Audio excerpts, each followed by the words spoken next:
জীবনে তো অনেক ভিডিও শেয়ার করছেন, অন্তত একটা ভিডিও শেয়ার করে একজন বাবাকে খুঁজে পেতে সাহায্য করেন। স্ক্রিনে যার ছবিটা দেখতেছেন, এই বাবা 2022 সালে সৌদি আরবে হজ করতে আসেন। যেদিন হজ শেষ হয়ে গেছে আরাফাতের ময়দান থেকে তিনি মক্কাতে ফিরে আসেন। আসার পর ঈদের নামাজ পড়ে তিনি তার হোটেলে যান। হোটেলে যাওয়ার পরে 2:26 তিনি নাকি লুঙ্গি এবং পাঞ্জাবি পরা অবস্থায় তার হোটেল থেকে বের হয়ে যান। তারপর থেকে বাবাকে এখনো পর্যন্ত খুঁজে পাওয়া যায় নাই।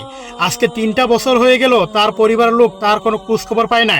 তার সন্তানরা আশায় আছে এখনো পর্যন্ত হয়তো তার বাবা ফিরে যাবে। তারা জানতে চাচ্ছে তার বাবার সাথে আসলে কি হয়েছে, তিনি যদি মারাও যান কোন জায়গায় মারা গেছে, কোথায় দাফন করা হয়েছে, তারা এটুকু জানতে চাচ্ছে। তারা নাকি বাংলাদেশ সরকারের যে পররাষ্ট্র মন্ত্রণালয় আছে, হজ মন্ত্রণালয় আছে, সব জায়গায় গেছে, কিন্তু কোথাও তাদের নাকি সাহায্য করে নাই।